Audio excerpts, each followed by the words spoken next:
Hi, everybody. I just saw somebody be like, is anyone else from Barry's Bay in here? And I forgot that was a real place. It's just like a magical land in my brain. I want to make a trip out there. I'm with my assistant, Maggie. She's across from me. Maybe we should make a trip and fall in love there. Okay. Oh, yeah. Love a romantic trip. Oh my gosh, Bridget, can't wait to see you in Orlando too. Hell yeah. Oh my gosh, she spent several summers in Barry's Bay. So excited to hear about this. Oh my God. She says, Carly, I love your writing. Everybody, Carly's here. We'll let her in 1 second. I'm just going to. Oh, the skin is skinning. You guys, well, you all listen to the podcast, so you will know CoverGirl is wanting to be a sponsor on the podcast. And I was like, well, I'm kind of a stickler about my foundation. I said, so you have to send it to me first, because if I don't like it, I'm not going to use it. They sent it to me, and I'm not just like, they're not paying for this. This is a genuine reaction. I was like, what in the hell is going on? It's like a 71% water skincare hybrid with makeup. And it is like the most dewy, glowy foundation stuff ever. That's what's on my face right now. I put blush and like a little bit of bronzer on top of it, but it is the tits. Okay, so which book club are we on? 4? Is this our 4th? Wait, is it 5 guys? 5 guys.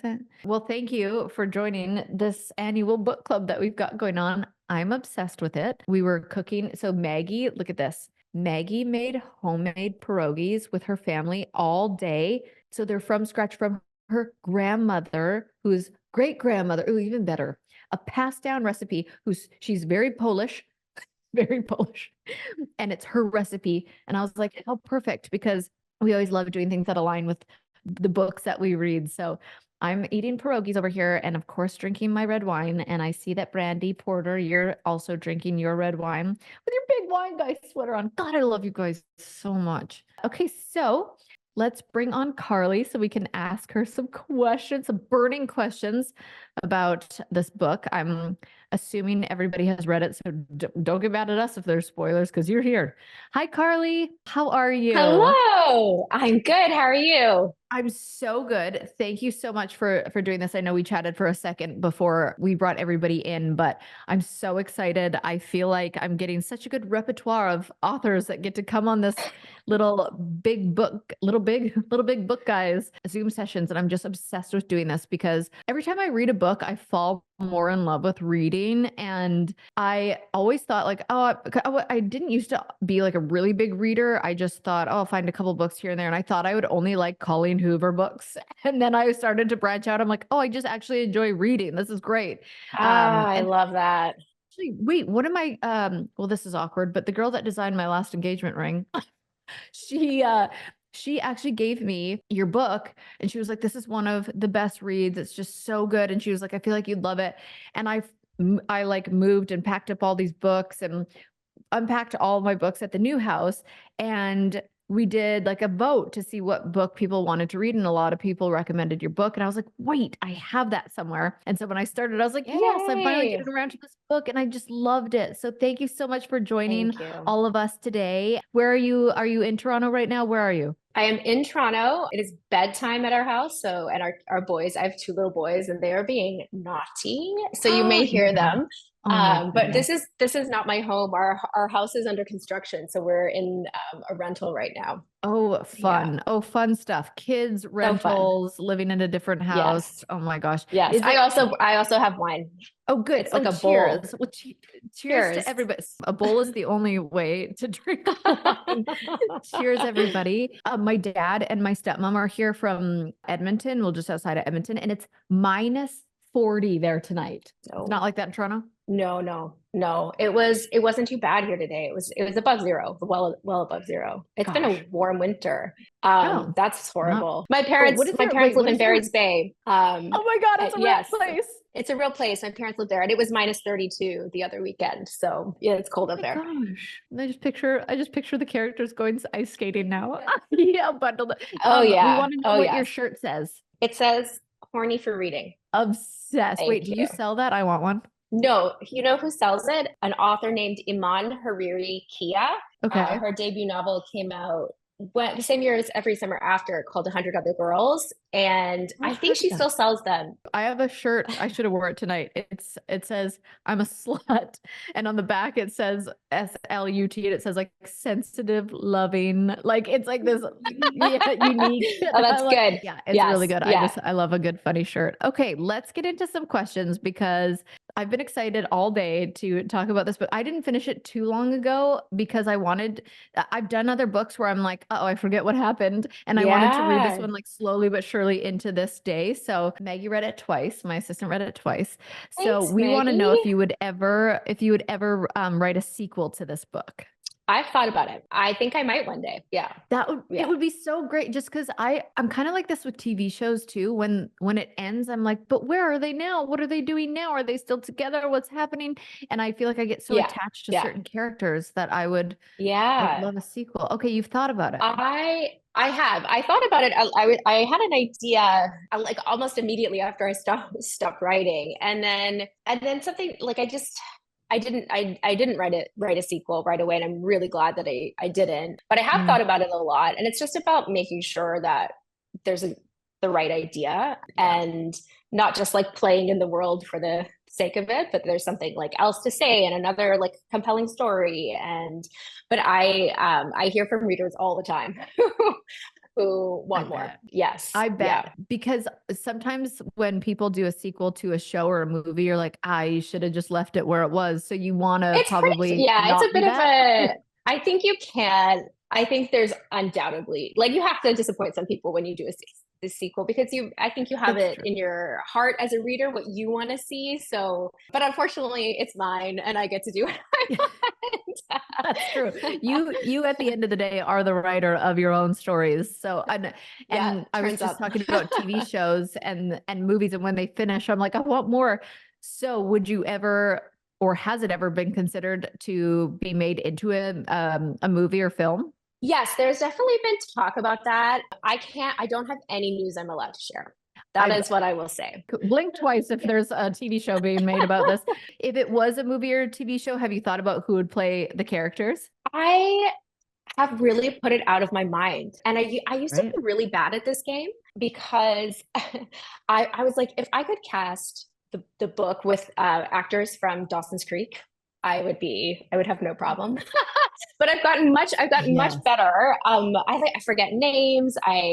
But I've been a lot better because my second book, Meet Me at the Lake, is in development. And I've been thinking a lot about those characters, but I haven't like taken a moment to be like, oh, the Every Summer After gang. Well, it's funny Who? because if anybody asked me, like, who would you want to play you in a movie? Like, I always just think like Meryl Streep, duh. Like, who else?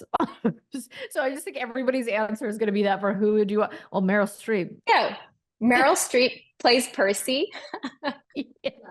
You Yes. know what I was thinking about today, though, weirdly, is that I feel like Travis Kelce has Charlie vibes. Wait, and did you hear he's actually getting into acting? I have heard. I could see that for sure. Maybe that's So his couldn't you first see gig. it?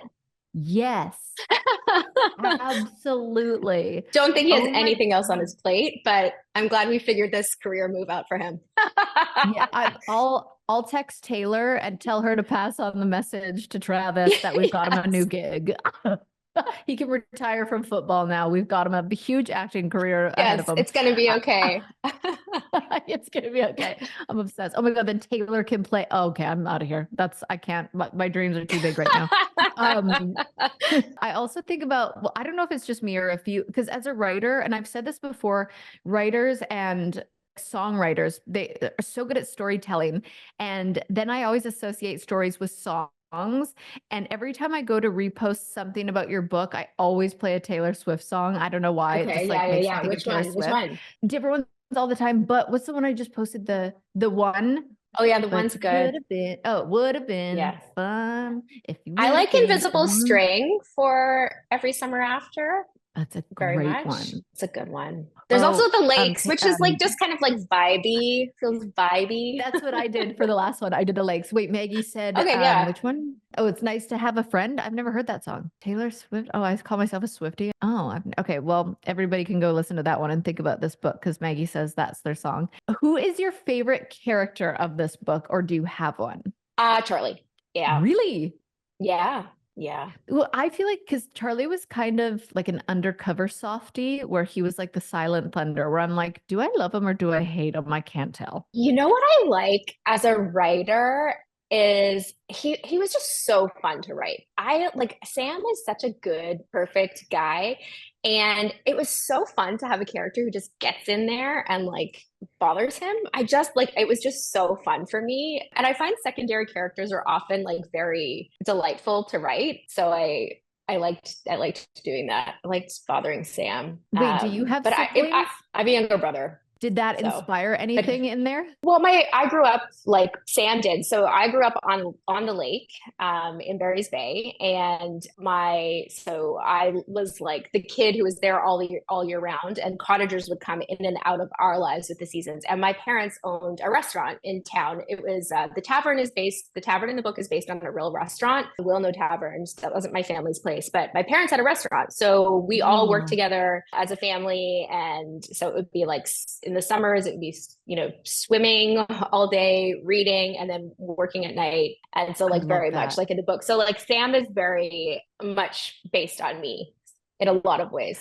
Wait, was this a true story? Were you Sam and was somebody else like were you inspired by anything or was just your brain being a storyteller? It is not a true story. I have personal experiences that I drew on, and that's about as like much as I was saying. Before I started writing, I had read I kept diaries from the time I was 7 until university, like in university, and I read them all before I started writing. It was like one of the early lockdown weekends in 2020, and the like teenage years and like the messy friendships and crushes and heartbreaks, and that really like stayed with me and pulled on a lot of that for the book.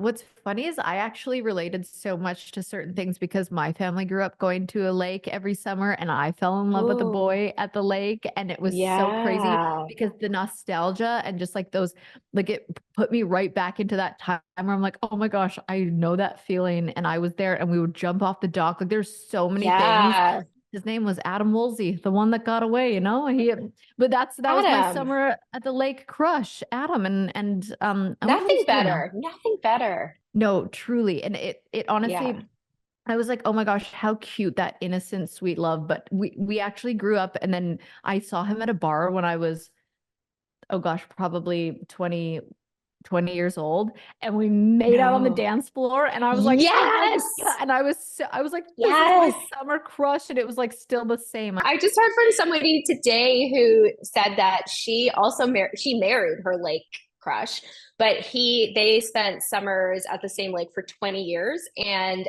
growing up, and he really wanted to pursue things and she didn't, but then eventually she came around, another married. Oh my gosh, I love that. Another thing I love is that you're Canadian, obviously, because I'm Canadian. And I was wondering if I haven't read Meet Me at the Lake yet. It's downloaded on my Kindle, but I haven't read it yet. Are you always going to write in Canadian landscapes and stick to like Canadian locations and characters? Definitely for the foreseeable future. So my third book is coming out in May 7th. It's called This Summer Will Be Different.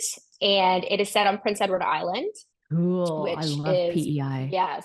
Oh, I love PEI too. So it's got a lot of like Anne of Green Gables references, and it's got a lot of like the Canadian scenery, and I love the island so much. And then I just sent in the first draft of my 4th book today. Oh my gosh. Congrats. Yeah. Thanks. It feels so good until you get your edits back. And it's also set in Canada. It's also set in Canada. So I think there's so much to write about here. This is such a beautiful, large, interesting place. So yeah. I feel like people underestimate the beauty of Canada until you go, and I'm sure there's some Canadians in here, but oh my gosh, Tofino. Yes. Tofino. Yes. I love Tofino. I was out there recently. I was out there last year, and I was like, I definitely want to do a book out here. I lived in BC for a year, and I did. Yeah.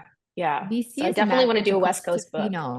Yes, Tofino is so Yeah, magical. And I it also picture is. people going there to write, like to get away and escape. And I know writer's block is probably a very real thing. And I feel like Tofino's the place you would go to just like reconnect and get Oh mindful my and write. gosh. Yeah. Yeah. It's spectacular. It's really like nowhere else, honestly. Yeah, I always use the word magical for it. Every Summer After was your debut novel. So how many books did you write before a book was published? None. What? No way. Yeah, that was I was a journalist for at that time 15 years. I Cool. worked as an editor mostly. So if you're Canadian, I worked at Toronto Life magazine and the Globe and Mail and Chatelaine. And then my last job, I launched the women's media brand Refinery 29 in Canada. And I ran that editorial team. And it was a really big, hard job, and it got very frustrating. Yeah. And by 2020, I got off a really hard work call and just kind of like slammed down the phone and said, you know what, I'm going to write a book because I've always wanted to. I'm going to write it by the end of the year. Awesome. And so that's what I did. I see people giving you snaps for that. I love it. That's so Thanks, badass. guys. I mean, that's a badass career and a hard job. And for you to do that for 15 years and then write a book that just gets published, like that is incredible. It is a very rare, it is a rare story. It was so much just like, I could use the word magical to describe everything to do with Every Summer After, like from writing it to publishing it to the reception has just been, it was magic. The real question we all want to know is, do you like pierogis? I love pierogis. I love pierogis. Yeah. Me too. Yeah, of course. Barry's Bay has a very large Polish community. So, and the Wilno Tavern, which is the town over, is like famous for its pierogi, and they are divine. Oh my gosh, I love hearing that. I love it. Oh my gosh, could you imagine going to Barry's Bay and eating pierogies? I would die. Okay, how in the world can Charlie, Sam, and Percy get along after what happened? I think a lot of time has passed. I think that it's not necessarily easy to move on from that, but I do think that there's so much growth and just getting older. I mean, what happened? They were like almost children to be like, right. I haven't done that, but I've done a lot of stuff when I just have a lot of empathy for teenagers, honestly, and like young people who are kind of figuring themselves out, figuring out how to handle messy emotions and complicated feelings. Percy's certainly like struggling with her like not feeling worthy or loved and just her own insecurities. And I think what the time apart allowed them to do is try to process what was lost and what it means to regain it and what has to happen. And the book is like very much a call for empathy and forgiveness. And I don't say that I don't mean that everything is forgivable, but I think like in order for them to move on and find happiness, they really have to decide to understand each other and where they're coming from. And I think Charlie and Sam had a lot of time, like they've been dealing with it for all the interim time. So I was gonna say, because we don't really know that part of it either, right? Like that part wasn't really in about how they got through it together or came. Okay. And why do you think he didn't tell Percy that he had already known and forgiven? When she showed up, he didn't say like right away, I knew that you did. I think, well, it's a very short amount of time. And like it's a weekend. And his mom just died, his mom's funeral. Yeah. And then this person like is like comes into your life. And then like you're trying to like, how do you even feel about this? I don't think that would have been the first thing you would be. Yeah, then the book wouldn't have been. I know what you did that summer. And I wouldn't have enjoyed the book as much. It's like in horror movies when they're like, why didn't she just turn around? Or like, why didn't you? Well, because then the movie would be over and there wasn't a story there to begin with. Okay, fair enough. I mean, you could have confronted her. It just, I mean, I can see a version of that. I think that would have been a very bold thing to do right away. That's true. I don't know why. It wasn't even in my notes. It just came in my brain right now. You know how we all have our happy place? Like Hawaii is one of my happy places.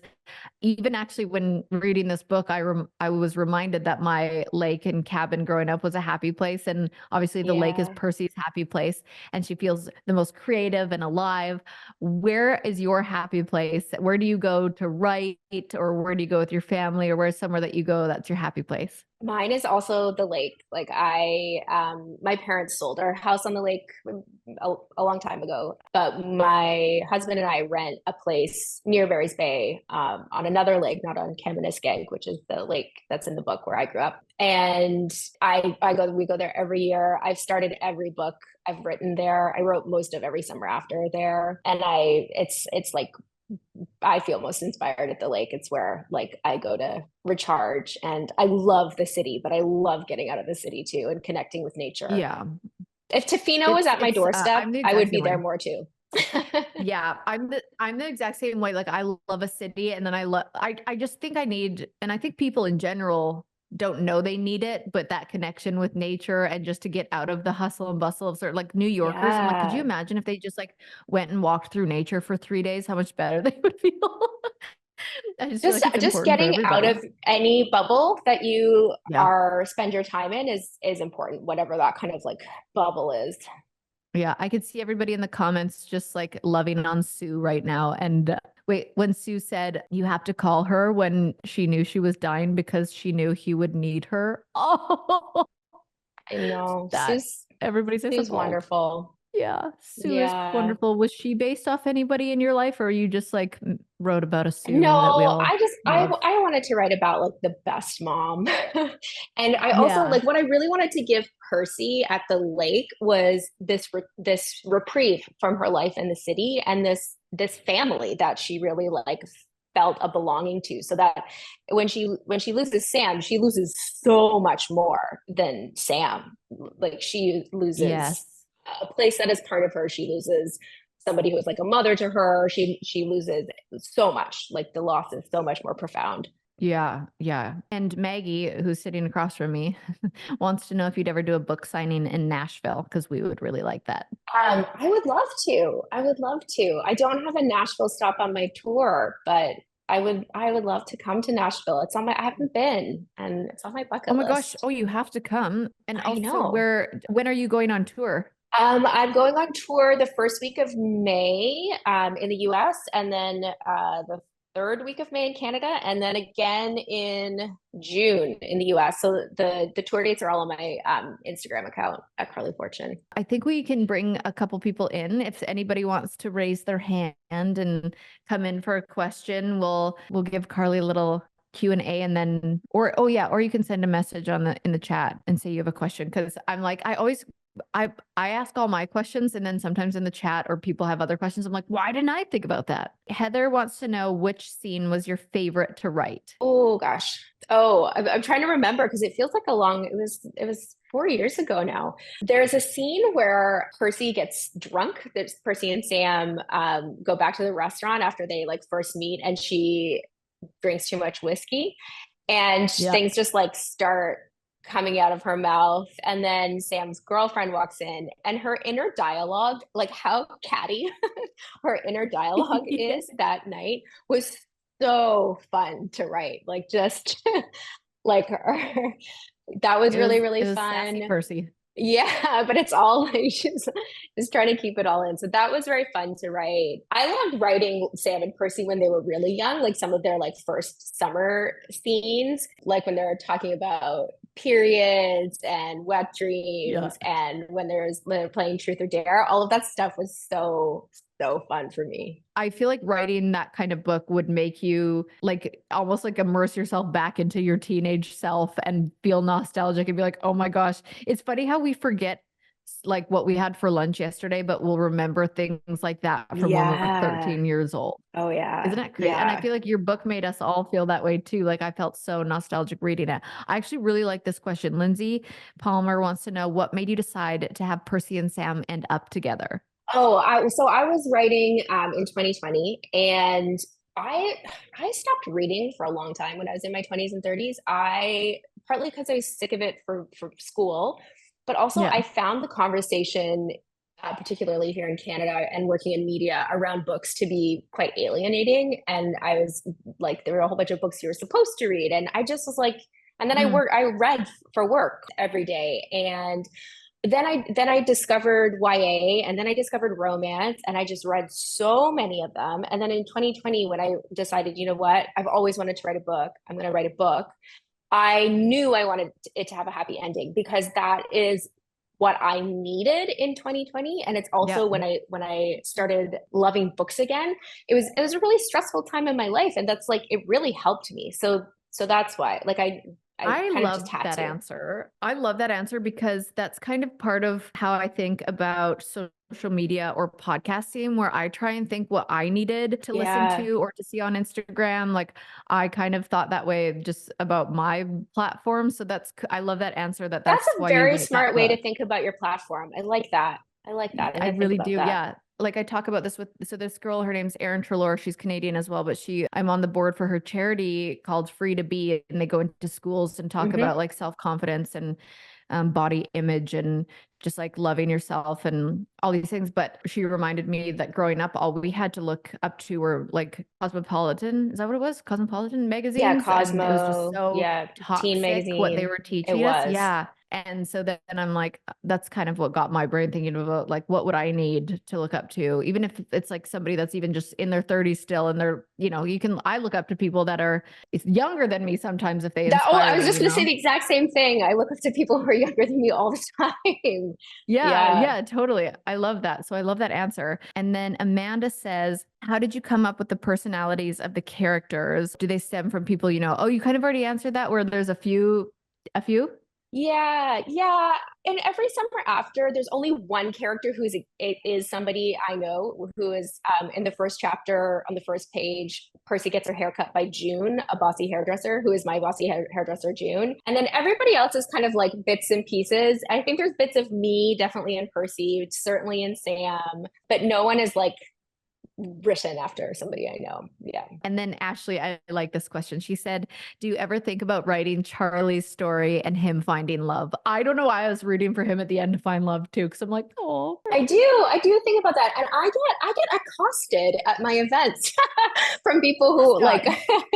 like accosted is not the right word, but people come up to me and they pitch me ideas for his love story, and it's so there's like there was when Every Summer After came out a little like justice for Charlie crew, people wanting justice for That's Charlie, so so I do think about that. Yeah. I just think about like Travis Kelce last time he won the Super Bowl dancing to Taylor Swift song. And then the next Super Bowl he wins dancing with Taylor Swift. I'm like, there's his love story. Love it. Yeah. Well, this is why Travis would be the perfect Charlie. Oh, I like this question too, because I wanted to ask you this, but I forgot. But two-part question. First one is from Yeah. Sarah. How did you come up with the idea of Percy being a huge horror fan? She loved this. And I wanted to know if Yeah. you were a huge horror fan and loved horror movies, if that's where it stemmed from. Yeah. I did when I was younger. I like when I was doing like creative writing when I was a kid. I used to love VC Andrews, and then also all these like there's these like R.L. Steins and the Christopher Pikes.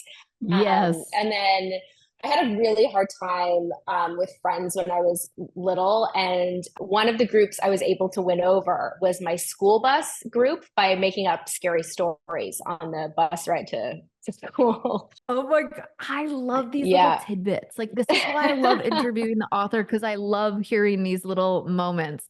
Oh my gosh, that's so fun. R.L. Stein, I never forget. I loved getting that at the book fair. Oh, yeah. Yes. Okay, last one. Last one because I do like this question. Cassandra, good one. She said, did you ever deal with feeling imposter syndrome when you first started writing / before the book came out? I get imposter syndrome all the time. And I'm sure people who are doing like the fact that you quit what you were doing to do something that you love, I feel like that's when we get imposter syndrome too. Yeah. Every summer after I wrote just for me. I didn't, when I started writing, I did not intend to publish it. It wasn't my goal. And Really? so it was really, yeah, it was really just fun for me. And I didn't quit my job until it was before Every Summer After came out, but I was working on my second book. So Every Summer After was just like a joy to write. My second book was awful. Like I just was beaten down with imposter syndrome every single day. I shit talked myself. It was like, Oh, you don't know how to do this. Your first book was a fluke. You suck. The book sucks. And it was really, the first draft was painful. It was painful. what do I say to if people listen to my podcast? I always say align yourself with doing things you love and do it for you, not for anybody else. And that's when that's when things align is you did that for yourself. You weren't thinking about publishing it. And it's like, God, Yeah. if we could only do that and everything, I'm doing this for me and I'm doing this because this makes me Yes. happy. If we could all just Yes. think like that all the time, we It's would be doing so big things. true. It's so true. And I went into my third book with that attitude. I was like, I Mhm. just want to have fun. I am just Yeah. gonna have fun writing this. And it was so, and it's not, you can't like force yourself to have fun, and you can't like, No. you have imposter syndrome. You can't fight the things you're feeling. You have to like hold space for them. Yeah. But it did like I did have a shift in mindset that helped tremendously. Incredible. Yeah, I love that. I feel like we got to end on the high vibes, the good vibes. I love all of Yes. your answers. I really enjoyed Thank you. talking to you, and I really enjoy hearing all Ditto. these little moments that you thought of during writing, and that some of them had to do with you, some didn't, some we don't know. It's a mystery. Like, oh, maybe it did have something to do with you, but I'm not going to say anymore. I love that to keep us on our toes, especially for your next book coming out. I can't Yeah. wait. You are so Okay. talented. Thank you for having me. Thank you for having conversations about books. Thank you for making people excited about reading. It's so important. It's so important. It's helped with my anxiety. It's helped with so many things in my life. And it takes me to like, there's just something, and you're not scrolling, it's not screen. I mean, even if it's Kindle, you could put Yes. it on a different setting. But like I just Yes. love turning a page and yeah, thank Yes. you for writing incredible stories. And when your next book comes out, we'll put that into the repertoire for our book club, and then we'll interview about that one. Yeah, let's do it. Okay, I have a question. Robin's gonna bark because he's sitting here seeing the pierogies being just not touched. And he's like, y'all, there's food in front of you. How are you not eating it? Okay, we can be honest here, and it's no judgment. It's not anyone trying to be mean or anything. But do you think this book warrants a sequel? I just want honest opinions because me, yes, because I want to I want to see what's going on, but totally up to you guys. Oh, yes. Okay. 100% yes. Okay, I love that. Okay, Maggie has a question. Oh, yes. Would you like the sequel book to be more based on Charlie or Percy and Sam? Everybody says both. Okay, we want both. We want both. We want both. Okay, how did Percy's betrayal change your opinion of her? Did your opinion of Percy change once you figured out her betrayal, or did you sympathize with what she did? I know, because I'm like, I go back and forth. Maggie's mom said I felt like Charlie was the villain there. I Oh, Maggie disagrees. See, this is why it's fun to have chats about it because we all have different opinions. And that's why books are beautiful. I sympathize with what she did. We all make mistakes. Okay. Oh, we sympathize. He took advantage of her. That is fair. Mom's coming in hot. Sometimes you're broke and you make shitty choices. This is true. This is true. And they were kids. They were kids. Yeah, they were very young. It made sense. Cassandra says it made sense to me why she withdrew from everything. And so I understood her better, but didn't dislike either of them for it. That's how I felt. Now, the story is told from Percy's point of view. So, what moments do you wish you could have peeked inside of Sam's head? Mine, oh my gosh, I would like to see how Sam and Charlie got through that. Like, I would like to see Sam's perspective of when he found out and what happened in those next few moments, It's sad they missed so much time, Susanna said. Oh, I know. Okay. In the final chapter, Sam tells Percy betrayals don't cancel each other out. They just hurt more. Do you agree with him, or do you think getting even has its merit? I actually, in that moment, was like, wow, I should think that way. Yeah. Abby said it might feel good to get even in the moment, but you teach someone how to treat you by what you choose to do. That's a good point. Two wrongs don't make a right. Okay, overall, what would we rate that book? Actually, is what I want to ask. Five, five, 4, 4, 5, 5. Oh my gosh. Okay, that's because you know what? Sometimes I'm like, do people want more of like a thriller like I do, or do you like a love story with like a little bit of spice in there, like this one? Oh, the charity that we chose. Yes, I will talk about that. So glioblastoma is a cancer that there's no cure for. And I think the longest that somebody has lived from glioblastoma is 3 years, which is, so my best friend Kat, whose son is my godson, her dad passed, it will be Easter, it will be a year. And so her dad, I obviously knew because Kat's one of my best friends, and watching that all happen was like the most heartbreaking thing. And then it's a very rare cancer, which I think, I mean, I feel like you hear that a lot, but glioblastoma is actually a really rare cancer. And so just I wanted to align the book with some sort of charity, obviously. So I picked one that would kind of be near and dear to my heart through Kat. And we did a bike ride for glioblastoma about 6 months ago. We biked, I think, 11 miles, which is in the rain. So I like being able to donate money towards that because I don't think there's very much funding for it because it's such an impossible cancer to cure. Okay, I love you guys. Thank you so much for coming to book club. Hearts all around, snaps all around. We love you guys for showing up. I'm excited to see what book we pick next. And I love doing these so much, genuinely. I love reading. I love coming together with all my fellow readers. And I love reading all your guys' little comments on the side. And thank you, Maggie, for the pierogis. Thank you, Maggie's family, for the pierogis. Thank you, Maggie's great-grandmother, for the recipe. Thank you guys so much. I'm Kaitlyn Bristowe. I'll see you next Tuesday. You're not